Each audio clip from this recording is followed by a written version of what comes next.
Good afternoon, everyone. This is Queenie Clem with Queenie's Book Talk and Reviews. And today I have Linda and Delvon Whitlock on my channel today. Welcome, Miss Linda and Mr. Dale. Hello. Hi, Queenie. Hello there. All right, Miss Linda, tell me about yourself.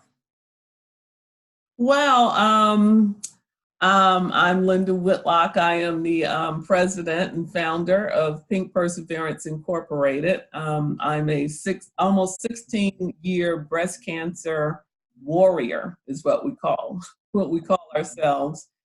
And started Pink Perseverance and everything because we wanted to give back to the community because we're blessed and everything. And so, we started almost 10 years ago and we're going strong and, just really, really excited for the new things that are coming ahead and everything. So. Yeah, more about your journey. So really, we started Pink Perseverance because almost 16 years ago, I was diagnosed with stage 3B breast cancer. And it was something that came out of nowhere. We weren't expecting it. I actually found the lump myself. And, doing a self-examination, which we really stress, in Pink Perseverance, be familiar and everything with your breast and everything. So, went to the doctor, and because I had one of those wonderful annual appointments that we went. And I asked the doctor at that time, and I said, I'm feeling a lump or something in my right breast, and I wanted him to check it out. He did. He checked it out, and at that time, he told me that it was probably just a cyst and not to really worry about it. And what was funny about that was because I had actually had a cyst in that same breast like several years before. This felt different, it was getting bigger. And so I knew that there was something different about it, and I wasn't satisfied with, it was a cyst. So I actually had a mammogram scheduled, and I had that mammogram moved up, because I was at this point. And so I went for my mammogram, and the technician, that was taking the film and everything, they can't really say anything to you. But when she looked at my film, she just grabbed me and she just started praying right there in the room, just started praying. And you want people to pray for you, but you know that something is wrong and something on and everything. And she told me she wanted me to see the radiologist, right away. And so I went in to see the radiologist, and he looked at my the film on the screen, and he said, he told me that he was very, very concerned. He told me that what he was seeing on the screen was definitely not a cyst.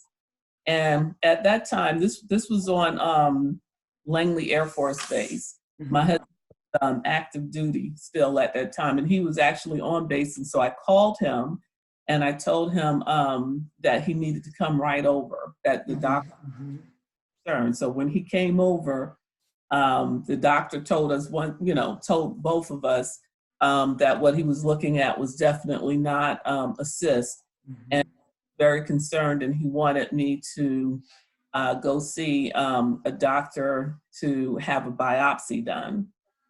And so that's what I did. Of course, I was going through all these things in my mind, no, it's a cyst, it has to be, and he was like, no, it's definitely not a cyst. And so went to the other doctor. He did a biopsy on me, and a few days later, we were called back into his office. My husband was with me, and he told me that I had breast cancer.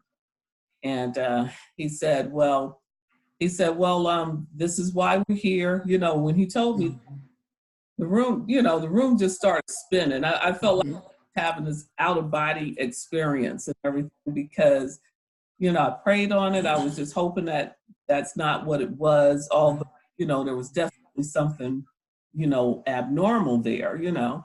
But I was hoping it wasn't, you know, breast cancer. But when he said those words, it was like there was something that kind of came over me. And I was so happy my husband was there with me. Because everything he said after that, I heard it, but then I didn't hear it. I felt like I was having this out of body experience or whatever. So he told me that what he wanted to do was do a radical mastectomy to remove the mass, remove the breast and, you know, some of the breast tissue around. And so we scheduled me and everything for the surgery. And in a couple of weeks, I had that surgery done. And so I had a radical mastectomy. And during the procedure, they took 21 lymph nodes out of my right arm. And out of the 21 lymph nodes, the 21st, the very last one that they took out, they found indication of the cancer going outside of the lymph node, meaning it was about to spread into other areas. Yeah. Right. And so that's when they recommended that, well, he had already recommended that I have chemotherapy, but after they found that, they recommended that I have radiation, you know. So I had chemotherapy, I had radiation, went through all the different side effects that you hear about, out of the side effects that you don't hear about, like, you know, I lost all my fingernails. I was starting to lose my toenails, my skin turned completely black. You know, there were times where when I was going through the radiation treatment where my skin was so raw, I couldn't have it. And so they would have to wait, you know, a week or so till it healed a little more, you know, for me to have the chemo. But I tell you what, through it all, you know, my husband was there every step of the way. My 3 sons were there every step. I thank God, you know, almost 16 years later, I'm here and I'm here to, you know, talk to other women and their families about it, you know, to let them know that you can go through a breast cancer diagnosis and you can come out on the other end, you know. And so I feel very blessed, especially to have been diagnosed at stage 3B.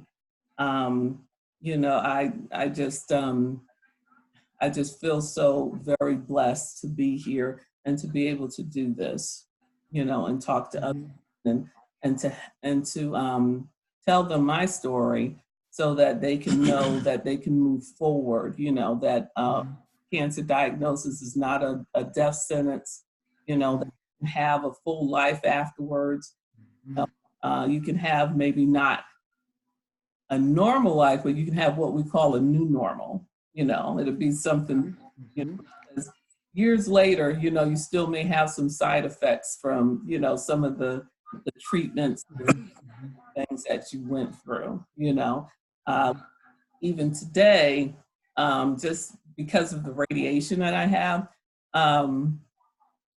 just being out in the sun, sometimes my skin reacts to the sun, is more sensitive to it, you know, and my skin gets darker quicker. I noticed that.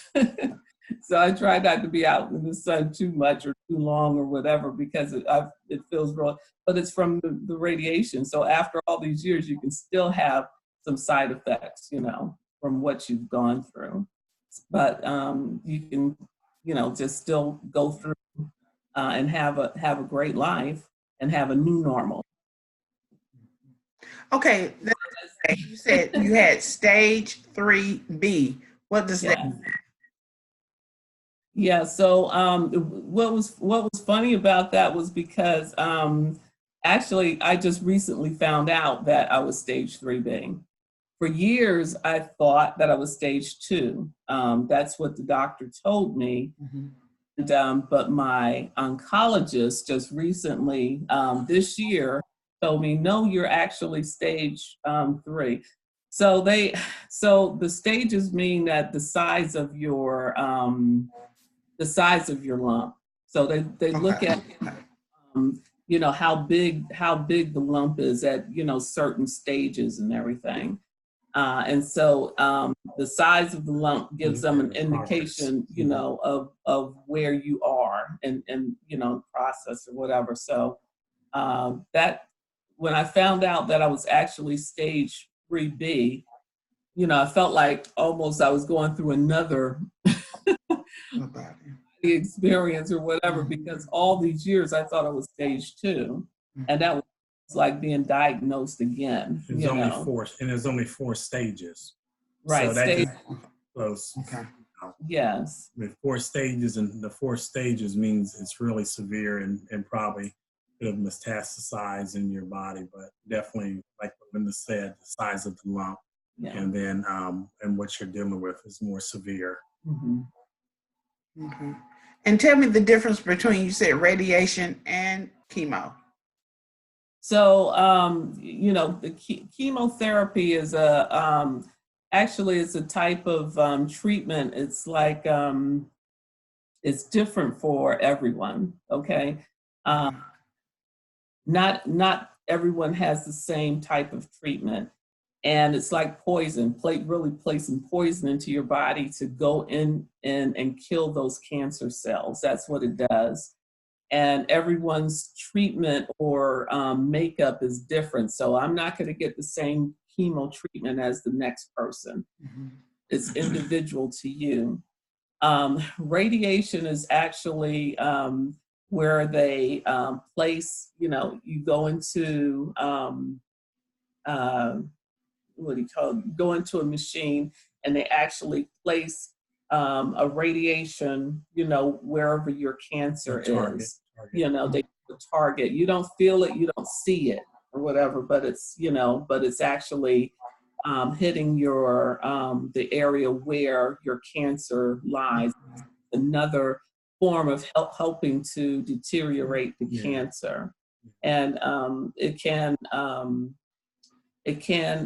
affect your skin, because after a while, after you've had so many treatments, your skin starts to burn a little bit. So I had actual burning on the skin, but they have ways of treating that, for it to heal and everything. Yeah, it was actually burned to where you could see the white meat of her skin. So wow, severe. Yeah, and it's it's amazing, because they're rays that you can't see and you can't feel, but actually, there. And that's why radiation is can be dangerous if not, handled properly or treated properly. It's depending on the type of radiation it may. It's there to kill the cancer cells, but it could affect other parts, other body as well. And then, just like Linda said, then there's those side effects that you may have, So if at one point she had to actually stop her radiation for a day or two, just so her body could heal before she went on with the treatments. But it's important that you have to have the repetitive treatments when you have that. So they set you up with that. Yes. Mm-hmm. And it just really depends on where you are as far as your cancer, whether or not your oncologist will determine if you need radiation and chemotherapy. Some women don't have chemotherapy or radiation, or they may just have chemotherapy. It just really, so everyone is different. Okay. Were you working at the time, and how did that come into play? Yes, actually, when I was diagnosed, I had just started a new job. So, I was diagnosed really on the first day of a new job that I started. I was service. I was working at Fort Eustis, and I just started with the Army. And so I had to go in the next day and tell my new supervisor that I was going to have to be off for a while because I was just diagnosed with breast cancer and I was going to have a radical mastectomy. I was really blessed because she was very supportive, you know, and she was really, really supportive, and you know, and held it just between, you know, us. And I think she just told her supervisor who needed to know, but she, you know, exactly what I needed, you know, during that time. And I tell to this day, I thank her, you know, for being the person that she is. Because being in this business, I think perseverance, we've heard a lot of other different stories when it comes to employment and the support and for people going through that. Yes, you know, because a lot of people, you know, whether they just started a new job or been on the job for a while, you know, we've heard of, you know, we've supported women who have lost, you know, their jobs because, you know, they've been out, they've been, you know, sick, they've been, you know, being treated, or they lost their health care all of a sudden, you know, those types of stories and everything. So I was truly blessed, you know, to be in the position that I was in. On top of that, to be in a new job, have a supervisor that was, you know, that was understanding and empathetic to what I was going through. And that was part of the catalyst of why Linda wanted to do perseverance. She said, we were so, God took care of all of our needs between, you know, her health care, she had a job, and she was running to other people that where those type of things were happening. She wanted to do more. She wanted to give back and do more for folks. Yes. Did you face obstacles during your treatment? Did you say obstacles? Yes. Did you face any during your treatment? Queenie.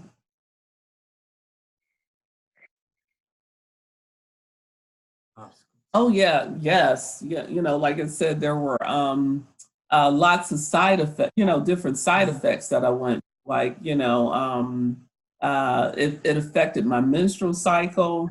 I ended up having a hysterectomy because, you know, my menstrual cycle was really messed up. You know, of course, I lost all my hair. And the thing about it is, they don't tell you that chemotherapy, when they say they lose your hair, they don't tell you that you lose your hair everywhere, okay? You lose it on your head, but everywhere that you have hair, you lose it, you know, so that's interesting. And just going through the radical mastectomy itself, you know, I, you know, had to come to terms with only having one breast for a while because I didn't do, you know, I had a reconstructive surgery, but I didn't do it right away. And so for a few years, for about 4 or 5 years, I wore a prosthesis, you know, and so dealing with that, you know, and I kind of read up on and looked at pictures and everything to see what it was going to look like, you know, and that really affects a woman, you know, to see that, you know, you have a breast missing, you know, a part of you is gone. And, you know, so that, you know, that did cause some things, but I had to find that strength within and know that breast.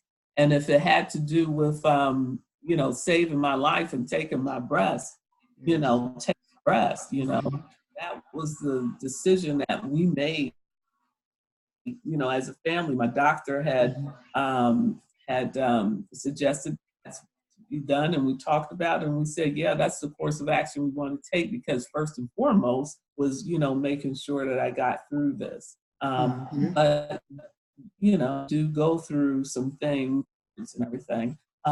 So we try to do things so women can, you know, feel good about themselves, you know, perseverance while they're going through that, because it's a woman's choice whether or not she wants to have reconstructive surgery or not. Some women have it way right after they have the mastectomy.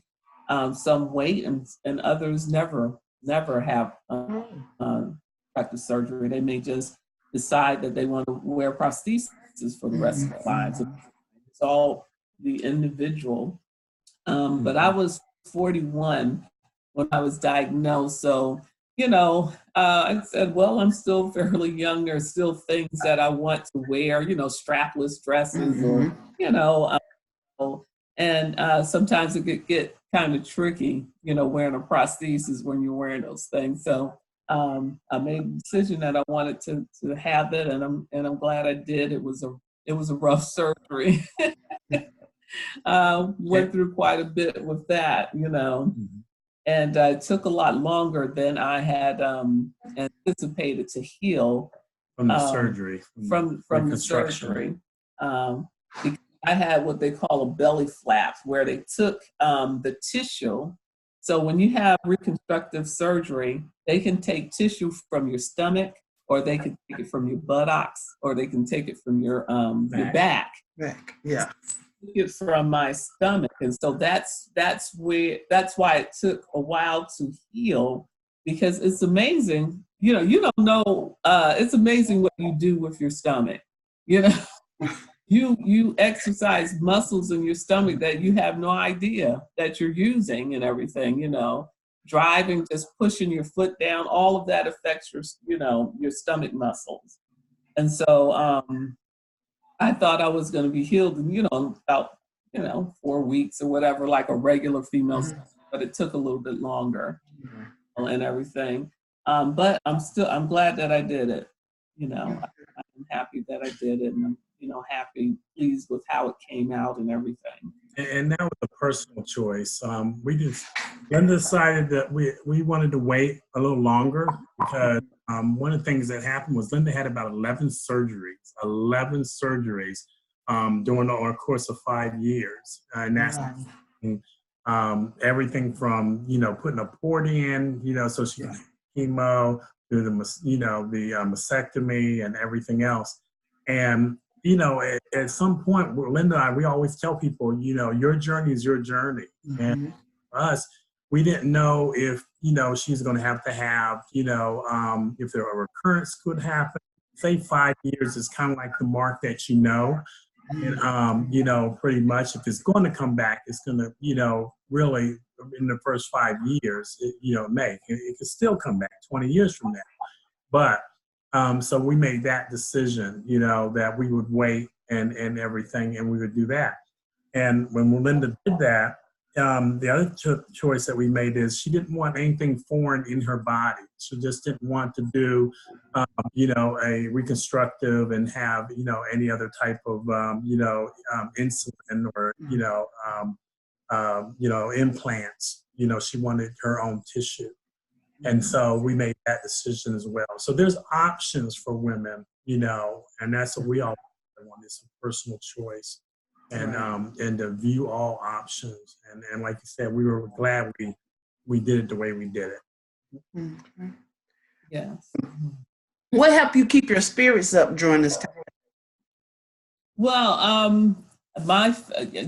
really had to draw on my faith in God, first and foremost, to help me through all of that, because like I said, it was something totally unexpected. I have no family history, and I felt like I was,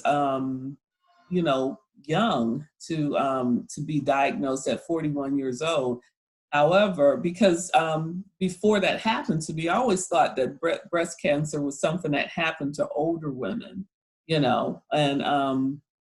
but as I was going through my journey, I found out that breast cancer doesn't discriminate. I met women that were in their 30s and some in their 20s that were going through breast cancer. And so that's when I realized that, hey, this is something that affects everyone, really draw my faith in God, my family, like I said, my husband, my 3 boys. Our sons were 18, 12, and 6 at the time when I was diagnosed. Mm-hmm. And so it was very hard for me to tell them, what I was going through. And that was really difficult, and my supervisor, she told me, she said, you have to tell them, and I said, it just felt like it was just so hard. And so we did sit down with our oldest. He was 18. And a kid, we found out children were very resilient. You know, my son said, he said, Mom, you're going to be fine. You're going to get through this. You are going to be fine. So he, right off the bat, you know, just really gave me that encouragement and everything. And it made me feel better to see that he didn't fall apart, you know, that he was actually, my mom is going to get through this, you know, and everything. And so, and, you know, and our middle son was very supportive as well. You know, our younger son, he was young, didn't quite understand what was going on, but, you know, they all really helped me, you know, with everything that I was going through. Like I said, when I was going through things with my menstrual cycle, they knew, they, you know, stepped up, helped around the house and everything. But I was determined that we were still have normalcy, you know, in our lives as possible. We still went on trips or whatever, but if I, you know, needed to just lay down for a couple of days or just relax, you know, we did that, and then we would go out and do, you know, do our thing, you know. And they understood that, you know. One story that I, you know, was so funny was like, after I lost all my hair, I didn't want the boys to see me, you know, as, you know, bald, because I thought it would be really traumatic for them, you know, and they had never seen me like that, and I didn't feel comfortable like that. And so I would wear wigs around the house, and those wigs are hot, you know, so I would be, you know, and everything. And they were like, Mom, you know, take that wig off your head. You're hot, you know, just take it. And so I took it off, and this is in the house. So I took it off, and they were like, you got a cute head. Look at you, really cute, you know? And after that, you know, I felt comfortable, you know, I wear it out, but around the house, I would just be me. I just being me, because now I knew that they were okay with that. You know, a lot of it was just wondering how they would feel seeing their mother, or did I look sick, or, you know, wondering how it would affect them, you know, and everything. So they had just were so supportive, you know, and my husband, like I said, he has just been there every step of the way, every appointment, even to, you know, I still have the same oncologist 16 years later, and he goes with me now, even still, to my oncologist appointments and everything. You know, I still see him twice a year, and you know, mammogram appointments, he's there, you know, with flowers, you know, but he's there to, you know, to that everything's okay, because although there has been distance between, it's been almost 16 years, there's still always that thought behind your head that, you know, you had a diagnosis back then. You know, not that that's on your mind all the time, but, you know, it's still kind of there.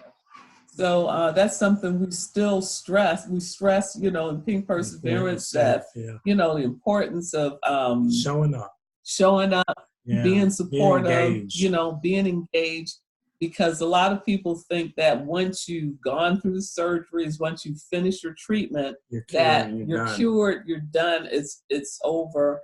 But it's still an emotional roller coaster, you know, for you. And people still have to keep that in mind, that, you know, there are still some things that you go through as a survivor, you know, especially if you still thinking about having reconstruction, or you haven't haven't done it yet, or you haven't made that decision. You know, there's a lot of things that goes into it and everything. So, you know, it's so important, you know, to have family, you know, and to have, you know, other people around you that are supportive, you know. So, but that really kept me going. You know, my faith in God to this day, I thank Him, you know, helping me to be here, to see my children grow.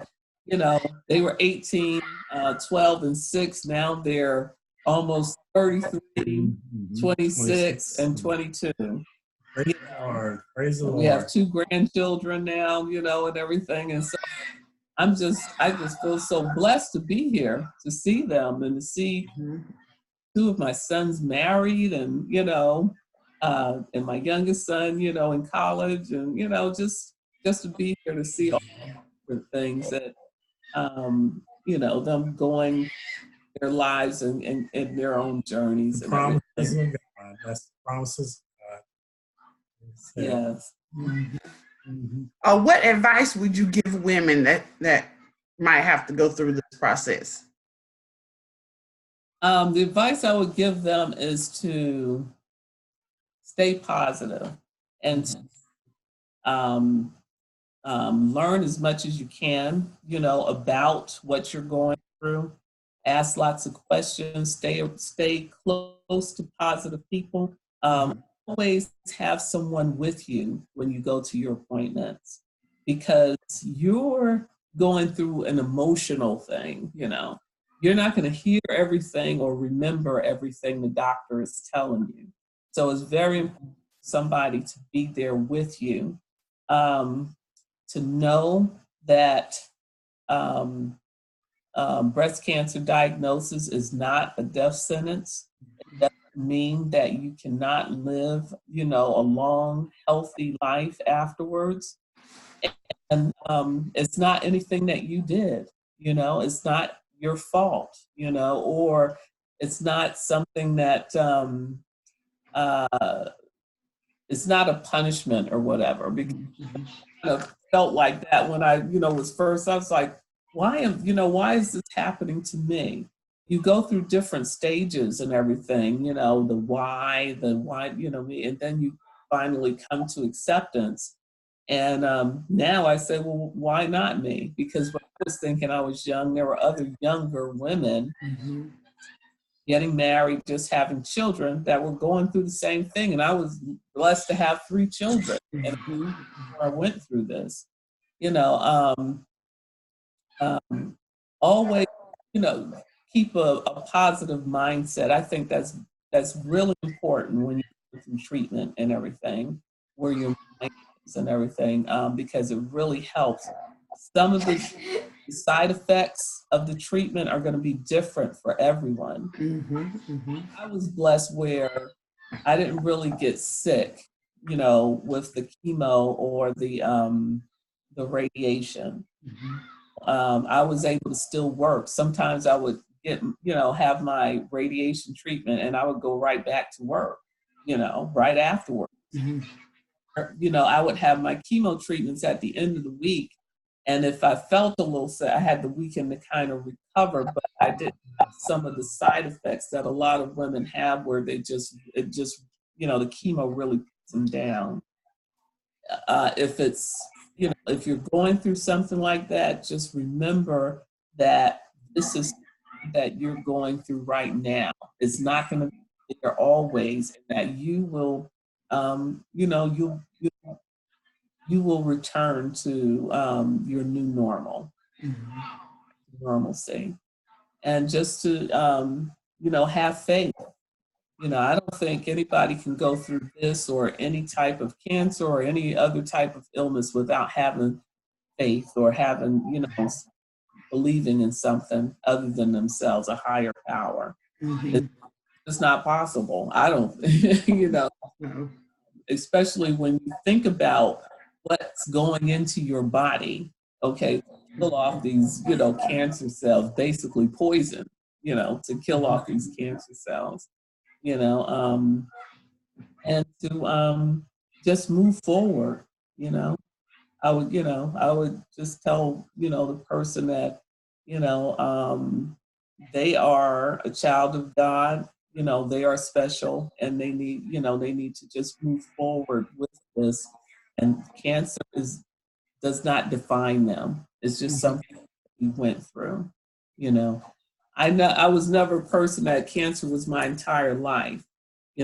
Cancer is something that I went through and something I've decided to help others with, but it doesn't define who I am. Okay. Where are you now in your journey?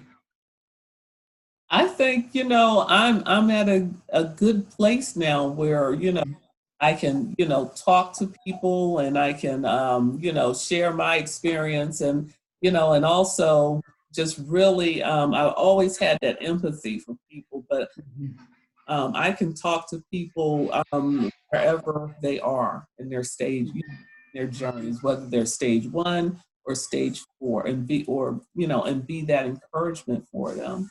And my husband and I are also cancer support ministry leaders at our church, where we deal with, you know, people with all types of cancer. So seeing Six Mount Zion Baptist.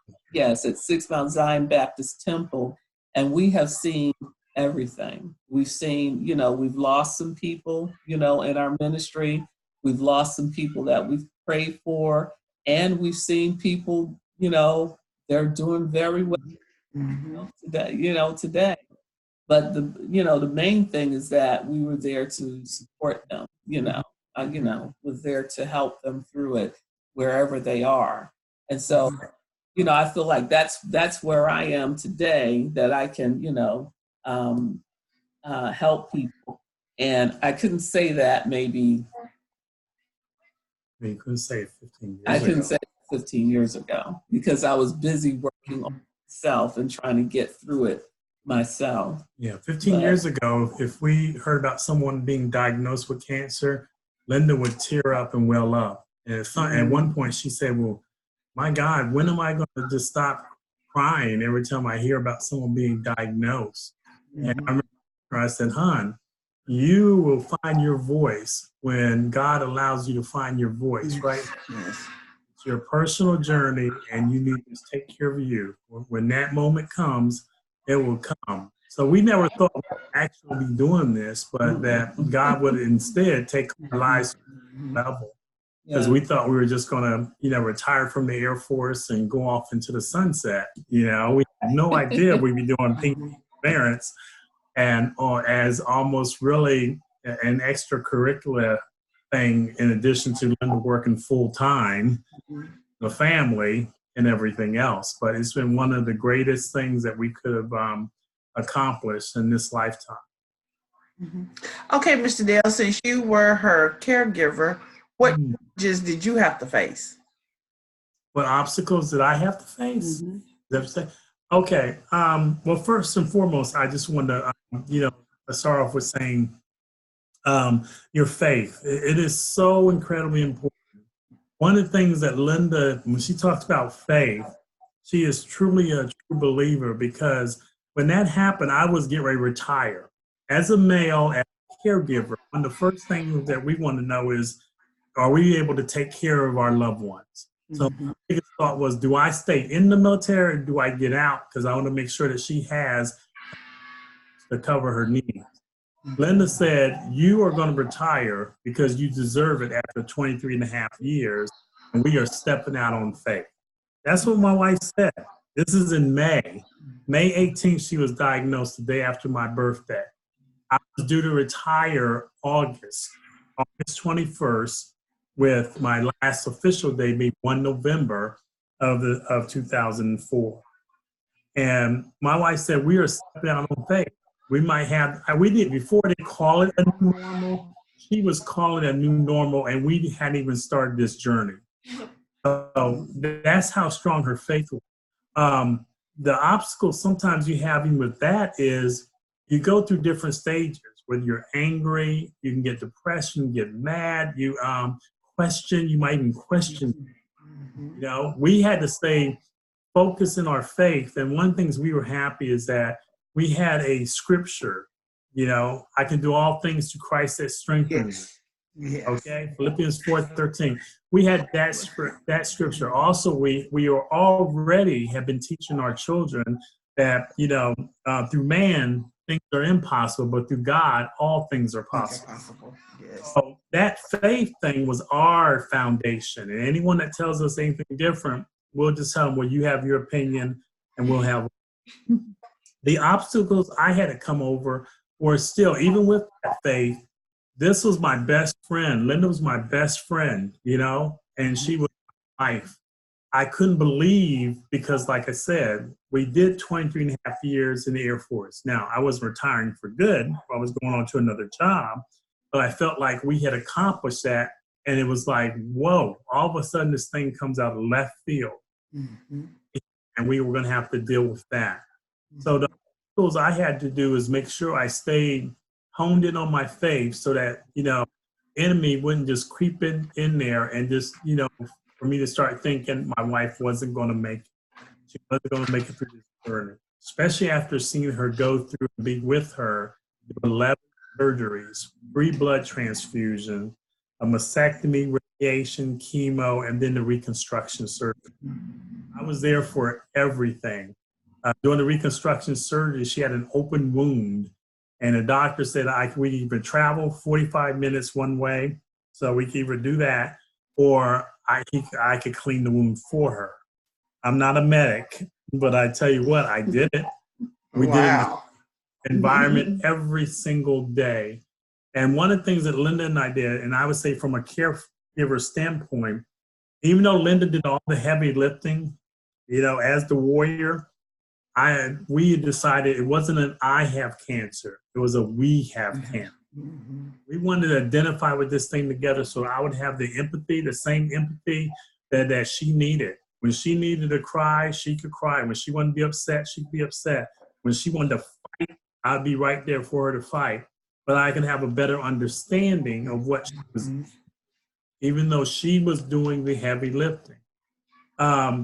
Making sure that I was there. Those were some of the things, we go to work and like what we said, a lot of men sometimes, it's not that they don't love the loved one. It might be a sister, an aunt, a mother, a wife going through what they're going through. It's like they don't know how to deal and cope with it. We don't know how to we don't know how to deal and cope with things. We sit back. We say, okay, babe, my wife is so strong. She's got a chemo today, and she's going to come home and cook this fabulous meal and this, that, and the other. We don't show up. Wait a minute, your wife needs you at chemo. You might not be able to go to every chemo session, but you sure can go and bring her favorite, whatever it might be, if it's crackers or a sub sandwich or something. Or just come there and sit with her. Like Linda said, to this day, I still show up. And I tell people this. I said, for $12, you can still get flowers at any Food Lion, anything else. So I may not can go in the room with her while she's getting a mammogram, but I sure can be there with her as she goes in and then when she comes out with her. So those are a lot of things. Obstacles I had some of the same obstacles. We're telling our children that was the hardest thing. But it happened for us. Our son I just lost my mother, so they just lost grandmother in January. Then their mother is diagnosed in February. And so to tell our children, that was difficult. But like I said, Linda found out that they were resilient. So, but initially it took us about a couple of weeks to tell our oldest, and it took us a little longer to tell our middle son. And it was just that wanting to protect them. As a male, it was the same thing with Linda, me praying for her every single day, but not being able to carry that burden for her, not being able to go through the surgeries for her, not being able to, just really take away her fear, what she was going through. So for me personally, the obstacles were the things that I just really do for her.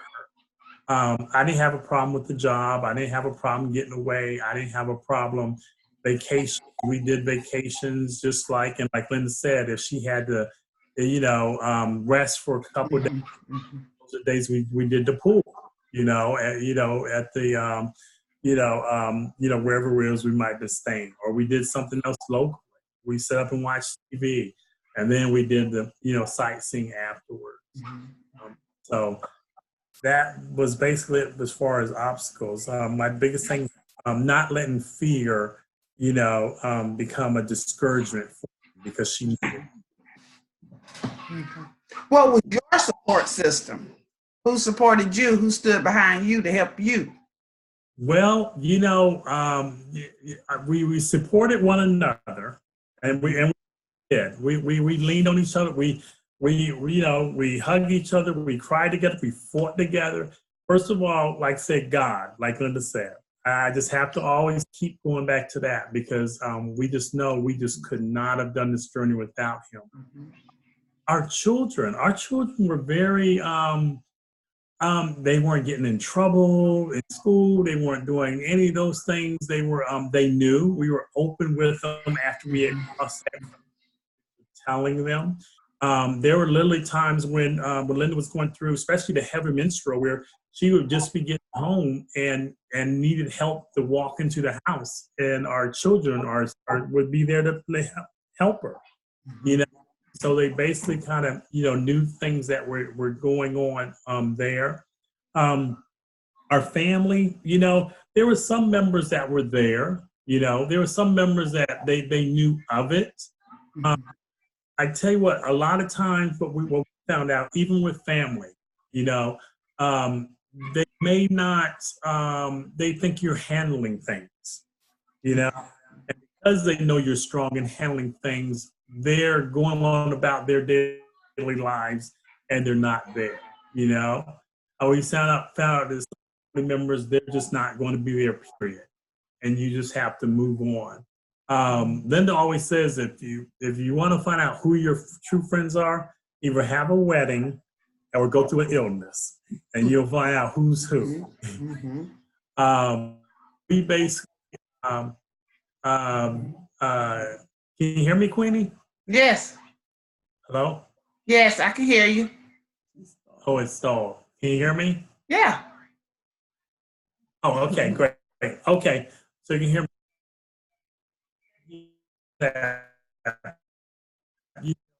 In that order: God, my family. I had maybe a couple friends. Initially, we didn't tell,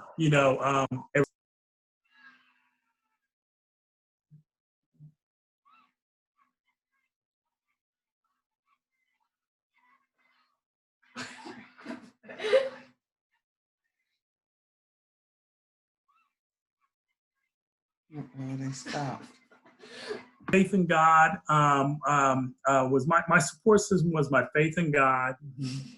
Linda, my immediate family, and I may have had one or two friends that I confided in, on certain things, but we chose to handle our journey where we didn't let a lot of people actually know what was going. Like Linda said, her supervisor knew. People were shocked afterwards, 5 years later, when they found out what she was going through. Some of our neighbors, we them after the 5th year. We had never been through anything like this before, and we told them at that point in time. One of the reasons why we didn't tell everyone, because the realism of it is not everybody wishes you well. Yeah, everyone's praying for you. Right. And those things happen. And Linda and I, we didn't have time for negativity. We didn't have time for, drama. We were fighting for her life. And we knew, some of the folks were not going to be like that,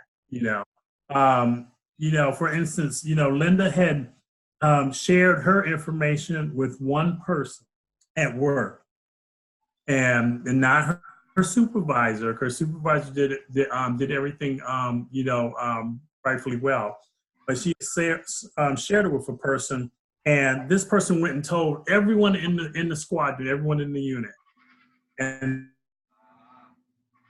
someone come back to you and say, "Hey, how are you doing? What was going on?" No one came and did that.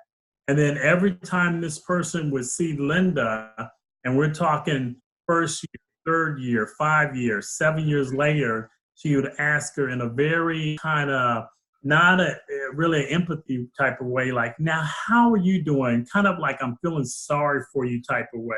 My wife wasn't about pity. She wasn't about, "Don't be pitying me," or anything. Talking, you're 5, 7 years out, and someone's still kind of asking you, like, "Now, so how are you doing?" And your life is great. You're not trying to dwell on that journey that you've gone through and you've already conquered. But that's kind of one of the things that we found out. A lot of people are insensitive.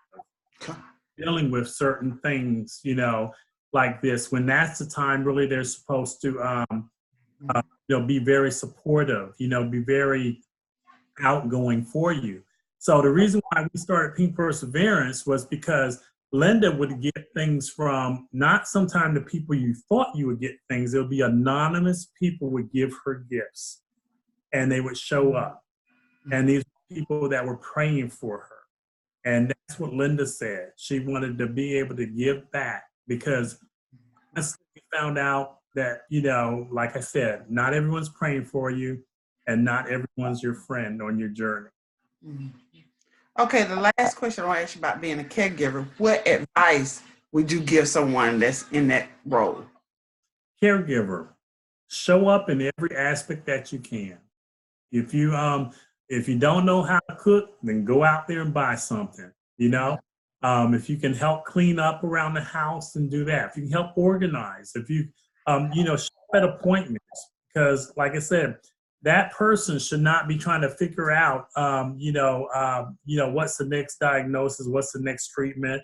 Those are things. What medication are they on? You know, different things like that. You want to be engaged in the process because you can actually help save their life. You know, whether they're taking a medication that they, you know, they have to make a decision on, to get a second opinion or do something like that, to be able to ask questions for them. But basically, when we say show up, that means show up in every aspect.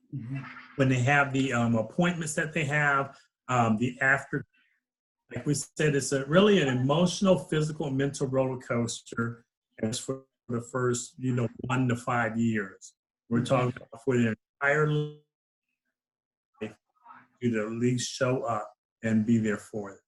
And you know what? The other thing I would add too, as far as caregivers, is to make sure that they're taking care of themselves. Oh, absolutely. You know,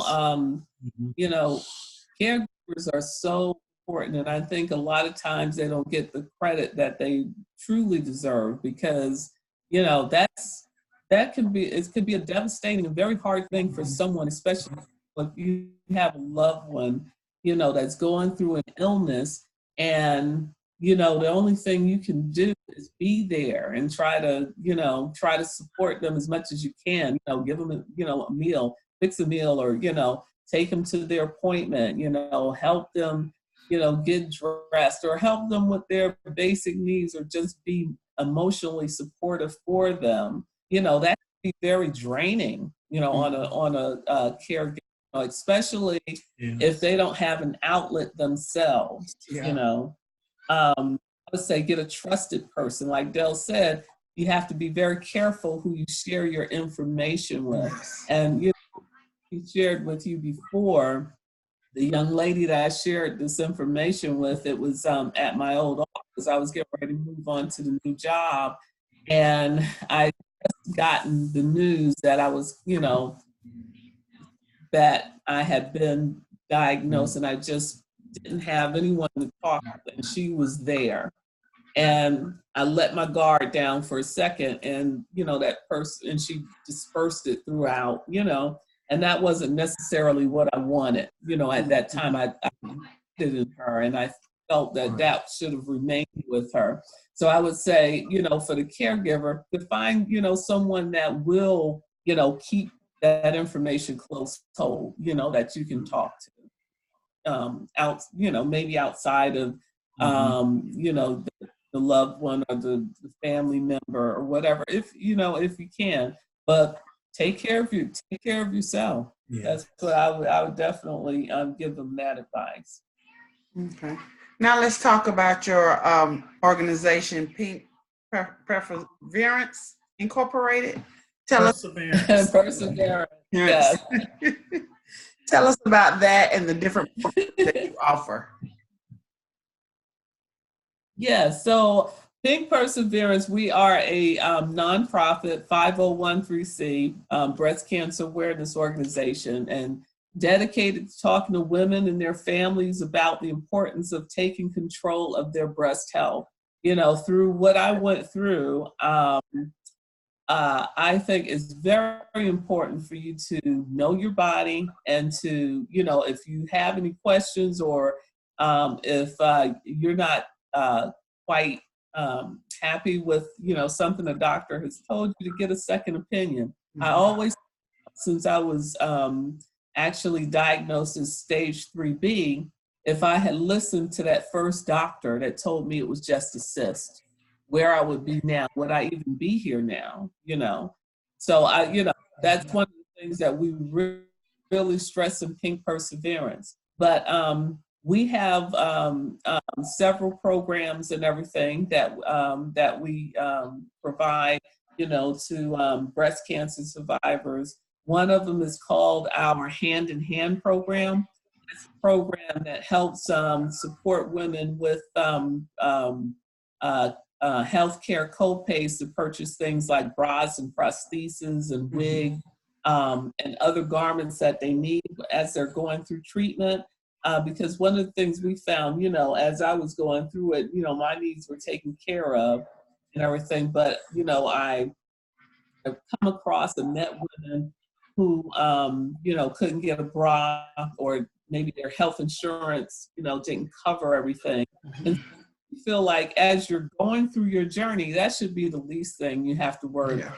Whether or not you have a nice bra, or if you want to wear prostheses, you know, or if you need something for your arm, you know, to keep the swelling down, you know, you know, if you have lymphedema, sleeve, or, you know, anything else that you need, that should be the least of your worries. That, you know, so that program helps with health care co-pays to help purchase those things, and we have supported, you know, a lot of women, and, you know, and getting those things for them.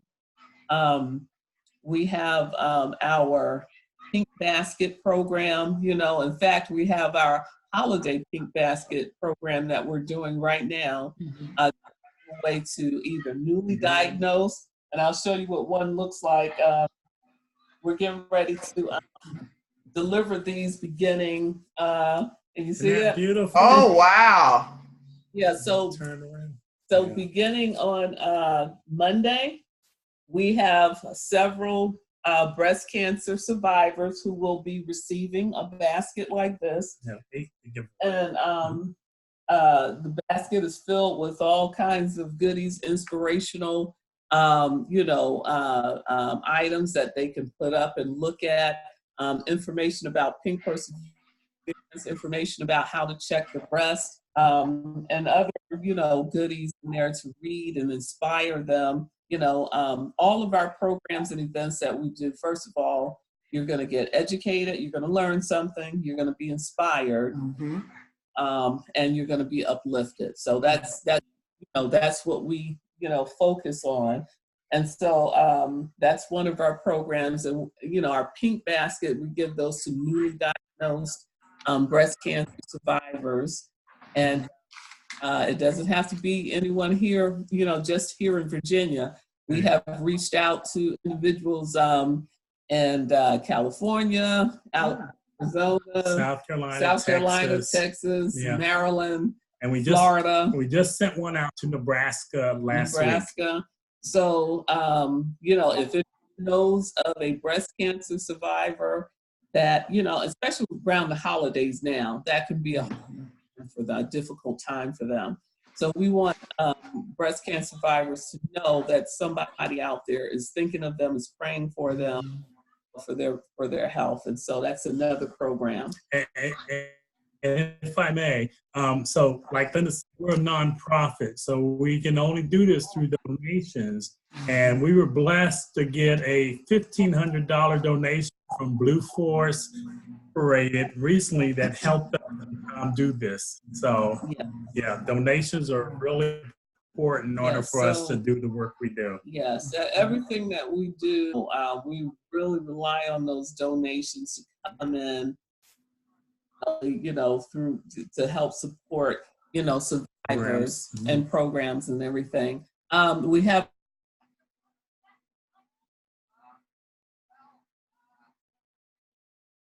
We're back. So we have another program that's for men, because one of the things we found out too is, like Del was stressing, is that we want men to be better caregivers and the women that are going through breast cancer, and also to be aware of their own breast health. You know, men can be affected by breast cancer as well. 1% of all breast cancer diagnoses are men. One of our honorees a few years ago was a man. So we have a program called our Men Care 2 program that assists with that, with helping men with coping mechanisms, you know, to help support women in their lives, to be aware of their own breast health, and also to cope with if they had a loss, you know, if they had a loved one, or, you know, whether it's their mother, sister, or whoever it may be, to how to, you know, cope with that loss. So we're there to support them as well. Some of the events that we have during the year, our Spirit of Hope Dinner Dance, that's our biggest event that we have. We just had it in October. We honor breast cancer survivors during this event. It's a black tie event, so you get to get all dressed up and dolled up. And we have it, it's usually always the first week of October, you know, for Breast Cancer Awareness Month. Next year, though, it will be October 24th, 2020, and next year is a special year because it is our 10-year anniversary. Wow. Yeah, praise the Lord already. Yeah, so we started Pink Perseverance in 2010. And, you know, actually we started off with a really small dinner. We wanted, you know,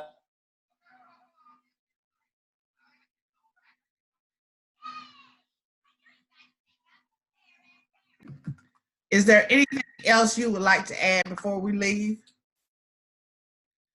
Yes, yes, I would like for everyone to know that you know, Pink Perseverance is out there. You can reach us on www.pinkperseverance.com.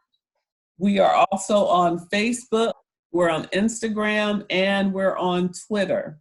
Okay, and all you do is type in Pink Perseverance. You know, it come up. The only other thing that comes up is a lipstick, but that's not us. And you can always get in touch with us if you can email us at info@pinkperseverance.com. We're located here in Hampton, Virginia. However, we do support, and we have supported, you know, women and others outside of Virginia. So, you know, please get in touch with us. You know, if you have a loved one or someone that needs